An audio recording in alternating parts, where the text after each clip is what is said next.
That year, I will never forget it. Like, I was sitting in the seat just crying because I was like, oh my gosh, like, you're not calling me to teach forever. You know, like, this is bigger than I ever imagined it would be.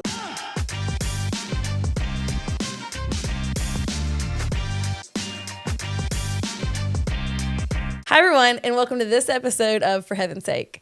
On this season, we are going to be interviewing people who Kaylin and I really are inspired by, both their stories and as them as individuals.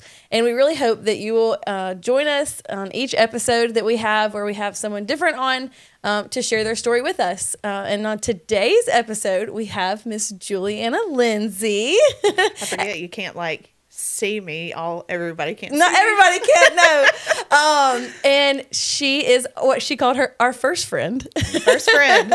To be interviewed on this season of For Heaven's Sake. And the season is going to be called Sons and Daughters. And so in coming up with this idea, Kayla and I both thought that we wanted a way for people who we are inspired by, who have really awesome stories, and just to share those things. So it's going to be a little bit different. We normally do like Bible teaching, pretty consistently Bible teaching. This is going to be a little more interview style, but also faith-based always. Yes. So Miss Julieanna here is a mom and a wife and a teacher. She's also a business owner and a church leader. Her business is Pink Post Office Boutique here in Mobile. And if you're not in the Mobile area, online also. Yeah. Put a quick plug. Yeah. You're welcome to find it. Yeah. So I talked to you a little bit about this, but the reason why I wanted you to come on the podcast and to talk about just your life in general is because you have gone through crazy transitions in your life, I feel like, have taken some big leaps of faith, steps of faith that not everybody would just up and do. And whether those were like, just listening and being obedient, or if that, so that's what I kind of want to talk about is the things that like inspired those transitions, what some of the adversity that you've faced in all those different seasons of life. Mm-hmm. But the faith and the positive attitude that you've had through all those things inspires me. So that's why you're here. Love it. Okay. So let's go to like teaching. So we talked about the fact that you're a teacher. So what sort of like originally drew you to teaching? Okay, so let me fully disclaimer. Okay. Are we ready for disclaimers? Ready for disclaimers. Okay, so when you called me, because we're going to back up. We're going to back this train up. Okay. When you called me and said all those words to me, that I'm an inspiration of some kind, I kind of chuckled in my spirit because I was having kind of a low day. And so I was in my feelings that day about some stuff because I told Jenny even before we started, I'm like, look, this is raw. This is real. You're going to get what you get. What you see is what you get with me. Anyways, it's the real thing on and off camera. Mm-hmm. So I was just having a down day that day. And, season changes are always about like keeping your faith back in check, right? Like you're going to have down days. You're going to have hard days. And I'll speak to that too, for sure. Because, when you say all those words, it's like, well, that's awesome that others think that, like that I'm full of faith, right? Yeah. And then you have those days where you're like, man, I am not full of faith today, right? So I'm thankful that at least by appearances maybe, but also the reality of it is we're just human and we have days of doubt and lack of faith. And so I'll speak to some of that too. But anyway, so teaching. So I grew up thinking I was going to be a veterinarian, actually. Well, I'm allergic to cats. That would have never worked for me. Like that's super allergic. As a matter of fact, I'm pretty sure I'm becoming, because your allergies can change as you get older. Pretty sure I'm getting allergic to my big dog now. So like I have all these. It would have never worked out. This would have been a terrible fit, right? So a friend of mine actually was going to school for elementary education, and I was like, oh, cool. She was like, you got to think about it. And I was like, okay, I like kids, like sure, I like kids. Let me think about it. And then I did fall in love with it, and spent 10 years in the public school system, and I loved it there. I spent most of my time in one school. I actually fell in love with middle school age children. That's my sweet spot, mostly because I can be a little sarcastic. And they get me. Yeah. Middle schoolers they still think you're funny, but they're still a little scared of you too. And so That's you true. understand Yes. this because of teaching life. Yes. So I just kind of fell in love with that. I fell in love with like wanting them to love reading. And I'm not an avid reader, honestly, but like I don't spend all of my extra time in lots and lots of books, right? But I also found that like there were these textbook stories that they had that they were like terribly boring, right? But I somehow had this thing that I could make them hilarious. Like I would either use a voice or like do something dumb, Liven and the kids them up. and then they would connect with it. And so that's how I kind of found my fit with teaching. And then God shifted my crazy season with that into small business. The last 3 years that I taught, I don't know, the Lord just kind of dropped this thing in my spirit. My mother-in-law actually, her and my father-in-law bought a place of business that they were going to renovate. And I kind of was like, it was an old post office. And I was like, hey, that's a cool idea. Like, what if we opened a boutique in the old post office, called it Pink Post Office? And the Lord would not let me let it go. And so that's kind of how it started. And I kind of just prayed on it for a few weeks before I even mentioned it to my husband, Jared, and was like, Lord, what are you doing? I can't let this go. And so that's kind of how I transitioned from teaching world to business world.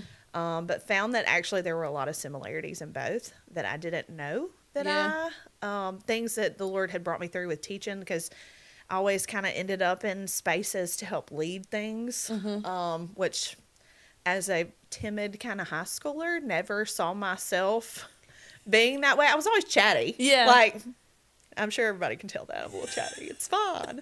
But never saw myself in like leadership roles, but kind of ended up in like department chair positions and things that just kind of naturally came to me, or that the Lord just kind of put me in. And so those things I feel like helped position me for small business world, because I kind of had already been used to training people and teaching not just kids, but even adults, that kind of helped foster that, I don't know, that love for organization and like planning and all the things that kind of fit into a small business world. So you said that they got a post office and you were like, Pink Post Office Boutique. But why, like, what in you, like, were you in a place in teaching where you're like, okay, I think I want to move on? Or was it just that you were like, I think owning a boutique would be really cool? Like, where did that shift to this like idea of owning a boutique? Like, where did that come from? So, well, I worked in boutique while I was going to college. So that kind of, because I enjoyed even working there. Like, I enjoyed the customer aspect of like working with people and talking to people and helping them find an outfit or whatever, right? And then merchandising and things like that. It was just fun for me. Like I enjoyed that outlet plus the people-y side. And so I guess just honestly, it was this would be a cool opportunity. I actually said to my sister-in-law, I was like, what if we opened a boutique together in here and da-da-da? You know, it was kind of, and then it just kind of was like, the Lord would not let me let it go for whatever reason. And so I just was like, okay, well, if you're putting this in my heart as like a dream from you, right? Like a vision to do something, like, how do we do this? And so just pray. And I did actually, I got on my face. I will never forget this moment in my living room floor. This was at my grandparents' house at the time. We had moved in there, and I think I had just had Lydia. She was a baby. And I was like, Lord, what in the world does a boutique and clothes have anything to do with ministry? Because teaching was my ministry. Like I ministered to kids. As a matter of fact, my first year I taught, revival broke out in my classroom. It's the craziest thing I've ever seen. Don't tell me God can't rock a public school classroom, because he sure can. He sure can. It was the craziest thing ever. And I just asked the Lord, I was like, okay, what does clothes have to do with ministry and ministering to people? And he said, it's not about the clothes, it's about the people. Like I felt very clear in my spirit that's what the Lord was telling me. And I was like, all right. And I just kind of, because I was in that moment of like kind of emotional, right? And then it was like, boop, It was peace just kind of came over me. I was like, okay, like, Jared, I feel like we're really supposed to do this. And he's like, all right, let's do it. And so We've talked so many times about how like this supportive spouses. Yeah, supportive spouses. Oh so, my like, gosh. both Caleb and Brandon and like Jared, they're all just like, okay, whatever crazy idea you got, like, let's go. Do it. Yeah. Like, sounds good. That's awesome. Yeah. Anyways, continue. No, so we just kind of started out of the house, started small, started where we could. Was Pastor saying, he always says, start where you can, use what you have, do what you can. Yeah. And so we just kind of started small and started in our house and made some racks, and people started shopping out of the house and changing clothes in bedrooms and bathrooms. So I do remember that. So the first time that I had ever like, I think this was before I really knew you as a person, like coming to the little house off of Schillinger. Yeah. I guess it's Schillinger. Yeah, it was Theodore Dolls. Yeah. And like shopping in there. Yeah. So how did you like get the background knowledge of business owning? That one, well, honestly, on my own. I didn't have anybody at the time to really, and honestly, when I first started, that was 2016, it was really competitive. And so, like, even in our city, it felt really competitive and funky. Like, you could, like, anytime I even wanted to go into another local boutique, it felt like I was there to spy, and that's how I was treated. Oh, wow. And so it just felt, like, it just was not fun. And so, like, I basically had to teach myself. Like, I got on some platforms that, you know, had educational things about growing a retail business or boutique business, and just really tried to educate myself, ask as many questions as I could about, like, sales tax and, you know, things that, you know, that are not the fun side of business that you have to take care of. Yeah. And so but after that, like, I really saw a need for small businesses to come together, especially boutique owners. I'm like, we're doing the same thing, but, like, there's plenty out there. Yeah. Like, the market is large. Like, we're not all shooting for the same customer either. Right. Like, it doesn't have to be this way. So I'd start, like, intentionally connect, like, and again, well, we talked about this before we came on the podcast. But if I feel like you don't want to talk to me, I'm going to come talk to you anyway. Yes. So, like, I would just be really intentional. Like, if we were at a vendor market together and there were lots of boutiques, I'd just go start mingling and just start, like, hey, I'm Julieanna, I own Pink Post Office Boutique. Like, you know, what do you do? Where are you located? You know, and I just started kind of making connections with people. I think it's once you just kind of make that it starts to soften the ground. And then it became more of a community-based atmosphere with a lot of our small businesses, or at least boutiques anyway. Then we started doing, like, boutique crawls together so people could shop at all of them and you get entered for a giveaway at the end. And so we started kind of pushing things like that to try to build over that community. Community over competition. Like, we're not in competition with each other. It's okay. Like, I can build you up, you can build me up. Like, let's do this together. And I feel like you've done that really intentionally, like even doing the, like, small business Christmas shops, like things like that. I enjoy it. So like moving into that, how long were you both a teacher and business owner to begin with? 3 years. Yeah, okay. It was tough. Yeah. So that was tough. In your house, and then you moved to a storefront. Yes. And when you moved to the storefront, is that when you quit full-time teaching? No, I still did another year after that. Bless you. It was a lot. I won't lie. Well, and I tell people this too, because I'm still doing small business. It looks very different now. Like, I'm online only, home based, right? Like, I'm office only in my home. Yeah. So I've done the home. And that is tough. It's its own beast and its own tricky space, all the things. I mean, you get it. You have a podcast in your house, you know.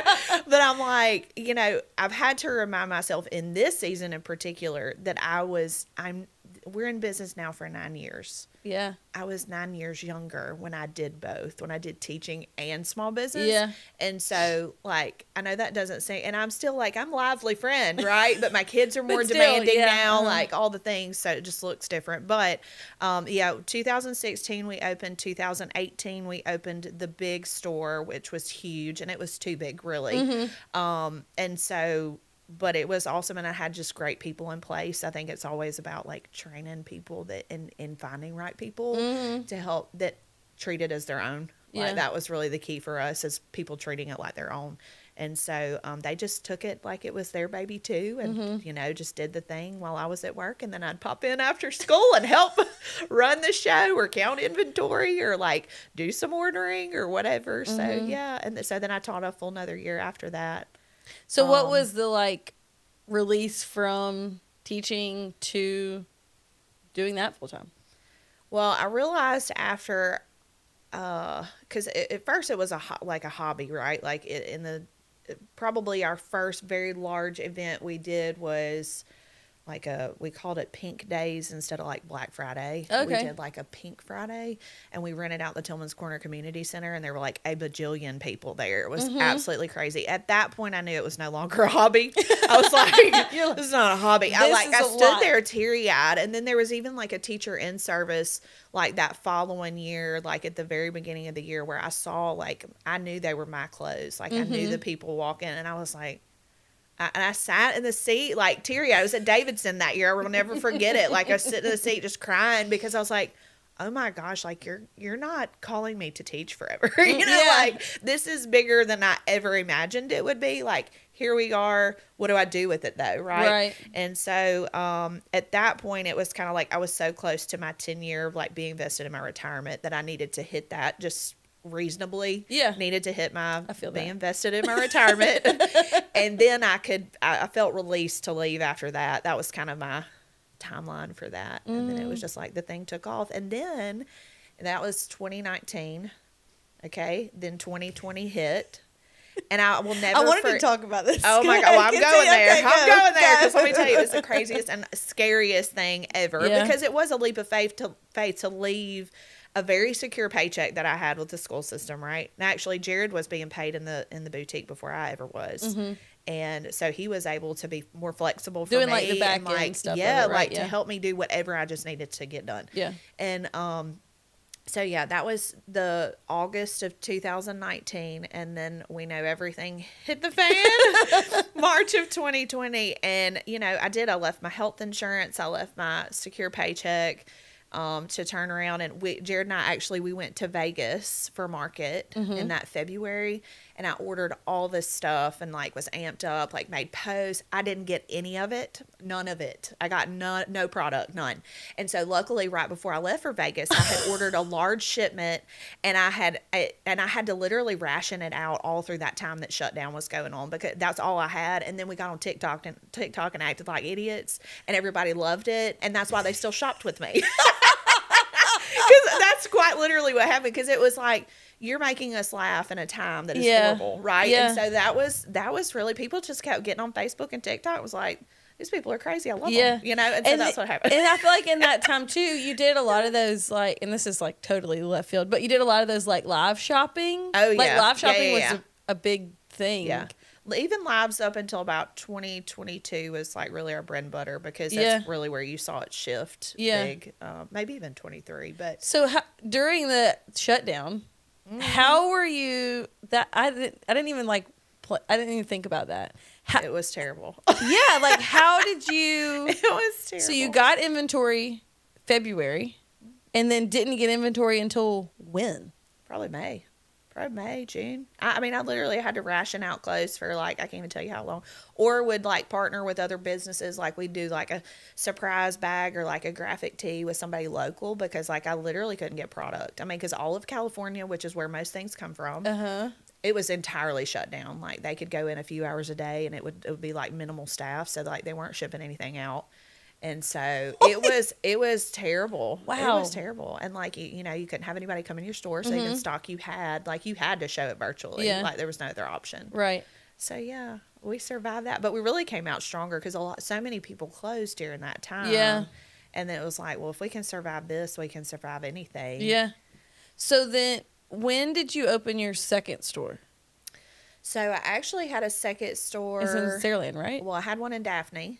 Oh, I do remember remember I had that for a year, and I actually closed that right in the middle of COVID because it was like, there's no way. There's no way. Yeah. And the landlord over there was amazing and so sweet and precious, and she easily let us out of our lease just because she understood. And that was just an additional source of income, and she was like, I'll let you out, I understand. So I was very thankful the Lord worked on all those behalfs. But and then we opened a store briefly. It was kind of just a sublease. I got so you. it was supposed to be Short. brief and just try to fill it out, see how it went.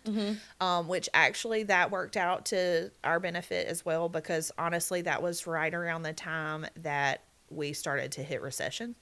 So like sales were not quite where they needed to be anyways to sustain a second location anyway. So lots of learning lessons. Sometimes they're face steps, but they're also steps to teach us like, hey, hey, this is probably not. And that one was a hasty decision too. I felt like we jumped into that probably too quickly. But also thankfully, because it was a sublease, we didn't have like this long-term anything we had signed up for. So, it worked out okay. And then you moved into the last storefront you just had, right? And then we were there for a while. Yeah. How long? 5 years, 6 years. Okay. Almost. So yeah, we had been there a little bit. So like as going through all that, so leaving your job. Yeah. So leaving your full-time job teaching. Yeah. Moving into full-time business. From 3 different locations to 1 single location and staying there. And I feel like you guys thrived there for like a while. We did. Yeah. So like what has then been your, I guess like your mindset shift in all of that? Like changing, like what has been like, I guess your, I don't want to say like guiding light, like that sounds really, you know what I mean? But like what have you like leaned on to try and guide you in those decision makings and like, I don't know if you can like catch where my mind's kind of going. Like what led you from decision to decision to decision to like where you were in your last like storefront? Well, I guess we felt, again, I said recession. Recession kind of started 23. I mean, we've been in a recession. It was like really between inflation and people are just not spending what they were because they don't have it. Right. Like, I mean, that's where we are as an economy. Right. That started about July of 23. Okay. Something like that. Yeah. And so I kind of felt a season shift because actually for me personally, aside from that, I felt there was a shift in that. There was a major shift in our church life that happened. Yes. And also I had a physical issue that came up that also rocked me all at one time. Okay. And so sometimes it comes in threes. We say that, right? Like, yeah. I don't know if that's like theory or actual. I don't think it's in the Bible. But it did. It definitely came in threes. Yeah. And so it was like all this shifting happened at one time that was very unpleasant. Like none of it was comfortable. As a matter of fact, last year I realized the Lord was doing some pruning. And so, it's been a 2-year process really for me of like, I wouldn't even call them steps of faith so much as I've been trying to push out fear. Yeah. Because we did take so many, and this is the kind of real, like raw, transparent side of this thing is that yes, we have taken lots of faith steps of like, Lord, we're trusting you in this. We feel like this is the direction you're leading us, but also like, okay, whoa, sometimes you feel like you're stopped dead in your tracks. You don't know where to go. And so those moments were very scary and almost like at those moments, the enemy, if he can find a foothold, right? Like he will. Yeah. And he will grip you with fear of like the next. And then you start making decisions out of fear-based rather than faith-based, right? And so I'm not saying that every decision that we've made the past 2 years has been that way, but it has been like hesitant or like, where are we headed in this thing, and like praying for clarity. And obviously prayer is the key. And sometimes the Lord is not always overly clear. Yeah, right. Like, I agree. As a matter of fact, and I wish I could quote it to you. This one struck me over this was just a few weeks ago. Pastor preached a sermon, and he quoted something from Mother Teresa, but it basically has something to do with, and I will probably completely That's okay. mess this up. No. But it's basically we keep praying for clarity when God has actually asked us just to trust Him, right? And so like we can sit here, if we have clarity, what do we have trust and faith for anyway, right? Like sometimes it's not clear at all, and the Lord is asking you to just take a step, and you're like, but where? That's me. Like, and where? This looks like open ocean. Right?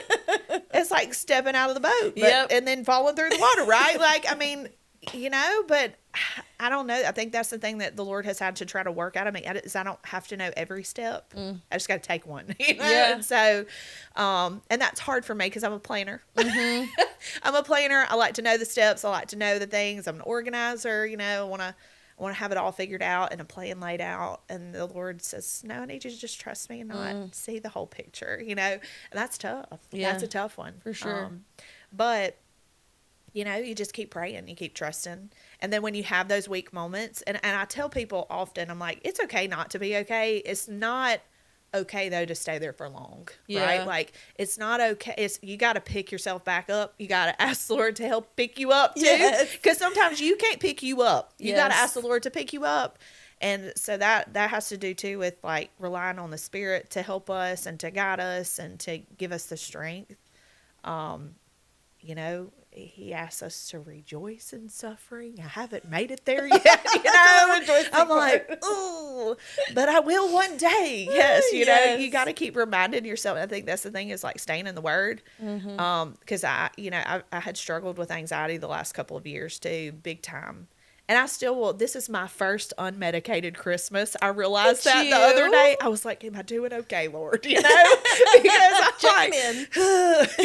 Because this time of year is so hectic and so stressful. And, that's what you and I were talking about the other day. Like Christmas is just so, and I know this will air probably in January, but it is. It's the Lord's birthday. We need to slow down. I feel it. Calm it down.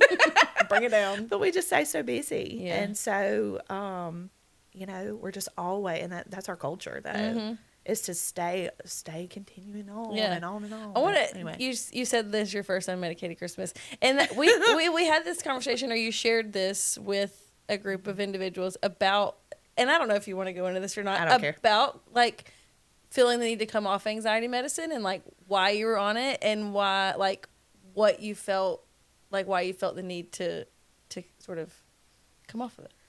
So I actually, let's see. So I went on medication about 2.5 years ago. And it was actually before the business started to shift, it was actually a ministry thing that had me in a tizzy. And I was just in a weird headspace and like could not, I really thought something was hormonally wrong with me. And so I went to the doctor, and then they give you this little paper that's like, check off, 1 to 10, how do you feel? And I'm like, by the time I got to the end, I was like, oh, dear Lord, I'm depressed. Something is not right. I can laugh about it now, but like I genuinely. But then it was a lot, I'm sure. Oh, it was a lot. Yeah. It was a lot for me to take in because I'm a naturally like happy, like absolutely positive person, and so to feel like what in the world is wrong with me. And so sure enough, like they're like, yeah, sis, like you on the depression scale. And I was like, oh my gosh. And like, you've got some anxiety again. All right, cool. And this was coming from also a woman of God who was my physician, you know, like, yeah, you're struggling a little bit. I'm like, cool. Like I just had to own Thanks for telling me that. Yeah. And like, so anyway, I was prescribed some things, and there have been several times where I had like, I'm going to come off of this. I'm going to just come off of this. I'm going to go cold turkey. It was like, it was like I'd been smoking for 10 years, I'm like, I got to get off this meds, and I couldn't for whatever reason. I could not. And I kept trying to come on. And then after a few days, I would just find myself in a pit again. And I was like, my word. So anyways, so I guess January of this year, so 2025, I was like, something's got to give. Something's got to give. Like, I cannot keep doing this. I cannot keep, whatever. And I just started praying, and I felt a release to try to give up, but also some conviction about being in the Word daily. And so not that I don't read the Word, but like, am I consistently, daily renewing my mind, and because half the battle is up here. It's in the brain. It's in the mind. And so I was like, okay, Lord, help me be disciplined. Like, help me to be, like, I'm a disciple, but help me be disciplined in all the things that you've asked of me and to be in the word daily. And that has been a game changer for me. Like if and usually typically it's in the morning and I've started a Bible plan, like I do the Bible recap. I know that might not be for everybody, but it helps me because I can also hear somebody like teach me the word, not just read the words. I'm reading the word and I'm hearing the word. And like, it has been a game changer for me mentally and spiritually. Obviously there's growth that comes with that.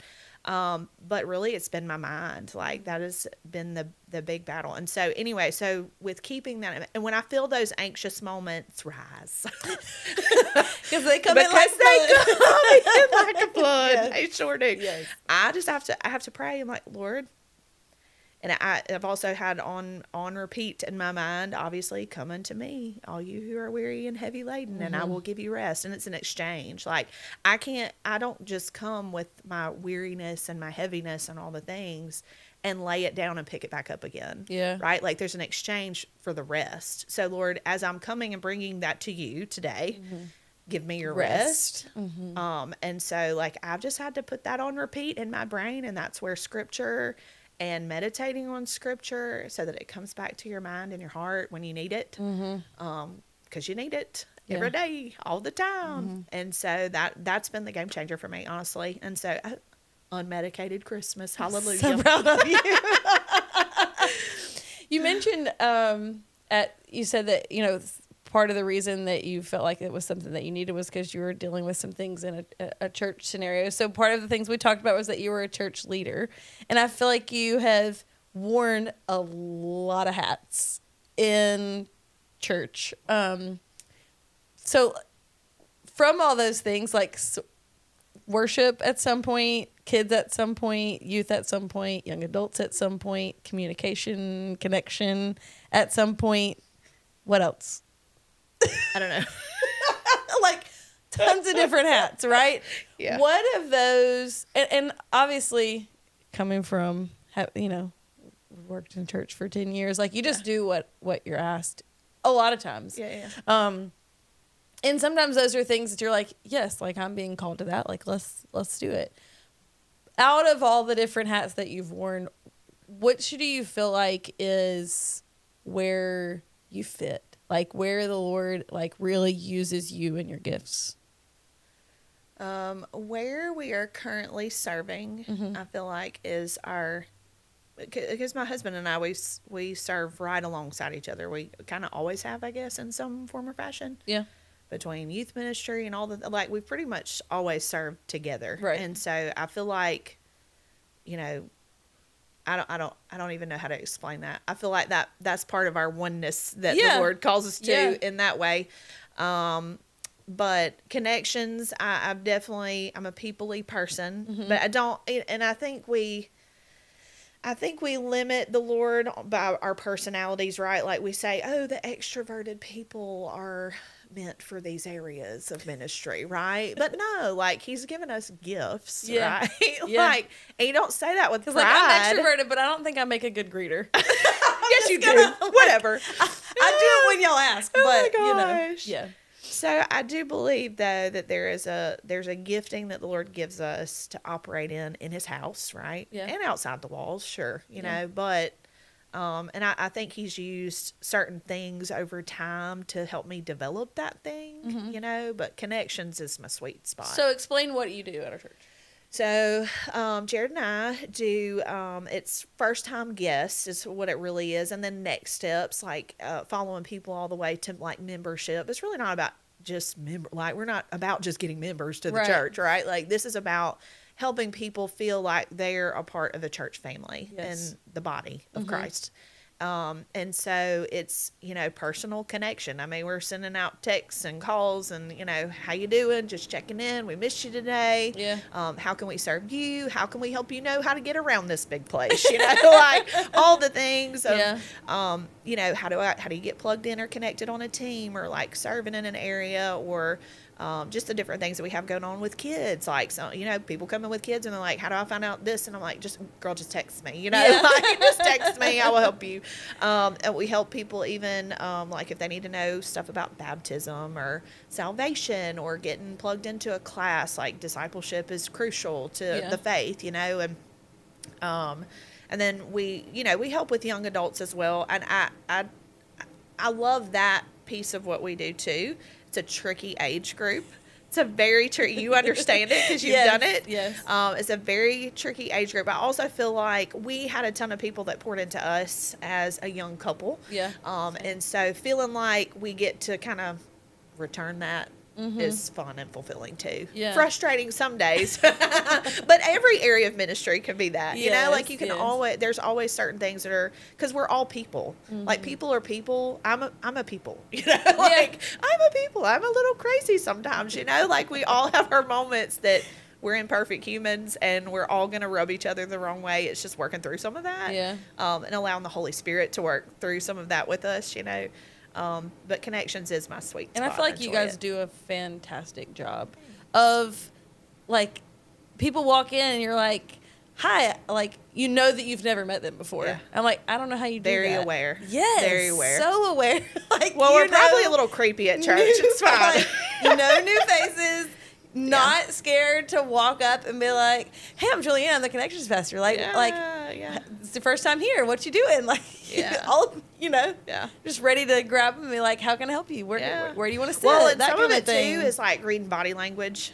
Because, it is, you do have some friends that walk in the door and they're not wanting to be approached. And that's okay, right? Yeah. Like, some people want to fill it out a little bit. So, it's kind of making sure that there's a lot of discernment that goes into it too. Yeah. Because you have to read people. Yeah. And so, but then after a couple of weeks, I'm like, yeah, they're here. Like, we've got these folks. I've seen you before. But then it's making them feel like, hey, like we've seen you here for a few weeks. Hey, why don't you come check this out? Like, we'd love to chat with you. And then they're more open. So some of it is reading, trying to read people how they. So if you come to Oak Park, you're going to see Julieanna. You're going to see me in the lobby. Another thing about like your life in like church leadership is this aspect of like church hurt, and something that I feel like you guys are more acquainted with than a lot of others. And not necessarily to like go into all the things that have happened. Yeah, I don't think that that's necessary, but that you guys have, like, a lot of times that church hurt, like, people just walk away. They're like, I have seen too much. I have experienced too much. Yeah. This is not for me. Right. So what you guys as a family unit to being willing to not just step away in the middle of church hurt? Like, what has kept, like, you guys... And this speaks to you and Jared both, like as a family unit, to being committed to staying not just in the church like as members, but being willing to continue to be church leaders past church hurt. Like, what has been that like thing that to keep you guys going? Well, the disclaimer. And there's always a disclaimer. Yes, that's fine. It would not be fair of me to sit here and say, or fair to anybody listening, really, to say, oh, well, we've just stuck it out, without saying, like, yeah, we had that moment where we were like, we're walking away. Because I think that is our knee-jerk reaction, is it would be easier, it would be easier in this moment to walk away. Yeah. For good, and be done with it. Yeah. Write it off. However, if you were called into any kind of ministry, or if you're just a believer in general, I believe there's a nudge of the Holy Spirit to say, you're to be connected to a local body. Like, we could have easily probably sat out a couple of months to take a breather, and on several occasions, actually, and just, try. But then I do believe, again, there's the foothold of the enemy, and that's where a lot of people allow him to enter in, as you take too long to recover. Let the Lord help you, because you need to heal. You need to heal. Like, 100%. You need a moment to let the Lord do some work in you, because it's not always about what's been done to you. It's about what's happening in you in that moment too, because there's a lot of hurt, there's a lot of anger, there's a lot of things that go on in that process that you have to work through. But we got to be okay to let the Holy Spirit work that in and out of us to move ahead. Because if you sit in it, all you are is you're going to be bitter, right? Yeah. Like you're going to be bitter. You're going to walk in unforgiveness. And that was the thing that the Lord just obviously, you know, in moments of church hurt, you know, and I know we use that word a lot now. Some people are just offended. We know that, right? Yeah. But like when it's genuine, you've been wronged by someone, allowing the Lord to just fix that piece of unforgiveness in you, because you're going to walk in it for a minute. Yeah. For a minute, just being real. Like you're going to be upset. You're going to be mad. You're going to be hurt. But you can't stay there. I mean, the Lord's asked us to walk in forgiveness. He's told us to. It's a command, actually. Yeah. It's not an ask. It's a command. And so just praying that out. I don't even know how to explain all that without, because that was a lengthy process too, of when you have other people who are hurt alongside you. Yeah. And having moments where you're having to help them walk that out and like pray with, but then also having to remember that you've got your own process to work through too, is very tricky, but very doable. Can't imagine, yeah. Very doable. If you're willing, and that's the question, are you willing to let the Lord work that out of you or not? You know, and then you got to remember too that not everybody is the way that one person treated you. You have to remember that there's yes, people are people. They're sinful people, you know, but you've also got, not every church is the same way. Not every leader is the same way that you've been wronged by. And you have to be willing to trust again in imperfect people. Yeah. So it's good.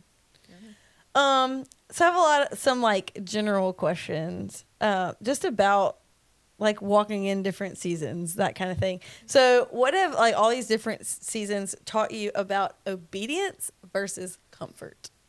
Oh Lord, that is a deep question. Ooh. I don't know. Gosh, that's a deep question. If you don't have an answer, we can move past it. It's fine. Well, I think when you give the Lord your yes, it can't come with stipulations. That's right? good. That's good. That's good. Like it can't be like, yes, only if, right? And I have had those moments even within the last like couple of years too. Like, Lord, if you ask this of us, can we not? But you know, yeah. So like when you give him your yes, it's a yes. And even if you don't understand all the pieces of the yes, it's stepping out anyway. And I think that's where that obedience versus comfort comes in. It's like, I can't only give my yes when it's comfortable for me. I have to give it all the time. It's not. Yeah, that's good. It's not contingent on the circumstances. Yeah, that's good. Yeah. Anyway. Next one. How do you give yourself permission to grow and change without feeling like you're quitting? Oh my gosh. These are toughies. Say it again. Okay. How do you give yourself permission to grow and change, like whether that be transitioning in your business or like, you know, from one career to the next and then back also? Like, how do you give yourself permission to grow and change, to do those things without feeling that guilt or like that you're quitting? Honestly, I think that's a process too, to be honest, because sometimes it does feel like you're quitting for at least for a minute. Because I last year I wrestled with the Lord a lot, even stepping back into teaching again at Faith. Totally different climate, totally different atmosphere. So good and so awesome, just so different, you know. I think it's just about, I don't know. That's a really tough question. That's okay. I think it's time, Okay. right? Like, I don't know. Yeah. That's a tough question. I'm gonna have to really deep think on that one. I might need you to send these to me afterwards and let me like really. Put it in the I don't want comments. me. Yeah. Let me think about that. I don't know. Like, I got that's you. tough. Yeah. Next one. Just because I know that this is a huge part of especially your Pink Post Office community, what role has community played in helping you step into new seasons? Well, what role has community helped play in new seasons? Uh-huh. Well, I think when you feel like you have cheerleaders behind you, like supporting you no matter what, right? Like, and everybody that knows me, everybody's friend, right? Like, everybody's friend. Hey, friend, you know? But that's like genuinely my personality of like, you know, because I'm cheering for you, and I do feel like it's reciprocal. When people know that you're cheering for them, they're cheering for you too. Yes. And so I think that's probably the biggest thing I would say. Like, I mean, even people that I would meet 1 or 2 times through like the store or whatever, like, hey, we're friends on Facebook. We're official friends, you know? So it's just a natural, like, you know, and I know I hate Facebook. It can be so weird, but it is a connecting place for people. So, you know, it's a constant place to keep up with people. And like, when I see people going on vacation, I'm like, oh my gosh, I hope y'all have the best time. And people are the same with me though. You know, it's not, again, it's reciprocal. It's not one way. I think it's, hey, we're here to cheer you on. You know, if you build that community, it'll stick with you, you know. So anyway. And I think that's something that you've done a really good job of building, is people, that community. Mostly. I told you, we're people. Yes, we're people. Right. And the people who are your people, like, were with you from transition to transition to transition, and like still are, and will still cheer for you and still like support you no matter what. I think that's an encouraging thing to have, is to know that, okay, whatever we decide to pick up and do, like, we got folks that are gonna be like, yes, go girl. Yes. Okay, last thing. What encouragement would you give to people who are walking through seasons of transition? You know, maybe their faith is shaken or they're searching for direction. Like, what encouragement would you give to them? Okay, so this has been the thing that has stuck with me probably the last year or so, with lots of transition and lots of kind of wrestling with the Lord about, like, where am I at in this? Because at 36, because I was 37 when I went back to faith and teach again, right? Season change. Mm-hmm. Again, not realizing that that was going to be my life change. I didn't realize I'd be changing careers again, is what I'm getting at, I guess. Yeah. Like, even when I quit teaching and went to small business, and then now I'm back to teaching, I'm like, okay, this was not in my plan anywhere. And some of it was due to circumstances that felt like they were out of my control, but I do believe they were in the Lord's plan. Like, His way is always higher than mine, right? But Scripture tells us that all things work out together for good of those that love the Lord, right? Not that all the circumstances are going to be good. And that's the thing I've had to hang on to, because I'm like, it's not all good right now. You know? It is not good. Like, it's not fun. It's not pleasant. But in the end, it's going to work out for my good, because the Lord loves me and I love Him, and He's got my best interests at heart. And so even though it's tough in the moment, it is very tough in the moment, and it doesn't feel good. It doesn't feel comfortable. It will work out to your benefit, to your good in the end. And so that has been my cling to for that, probably the only solid advice I have. I love it. It's going to work out. Yes. And and again, His ways are higher than mine. I can't understand it. And that's also because of my planner brain and because of my organizer brain. And I want to understand it all and know it all. But the Lord has to take us out of us. Like, He's got to deal with us. Mm-hmm. Again, that's been a part of my pruning process. Is like, He's had to get me out of the way. He's had to get me out of the way. Because I want to know. I want to fix it. Mm-hmm. Women, we're fixers. We want it, we want to try to fix it, make it all right. Yeah. Mm-hmm. And the Lord does not want us to fix it. Yes. He wants us to trust Him. Yes. Yeah. And so that's my big one right there. I love it. Yeah. Well, thanks for sitting down and answering my questions and talking to me. Was it okay? That was a lot. It was fabulous. I appreciate it. Oh, gosh. Thanks for having me. Of course. Thank you guys for joining us on this episode of For Heaven's Sake.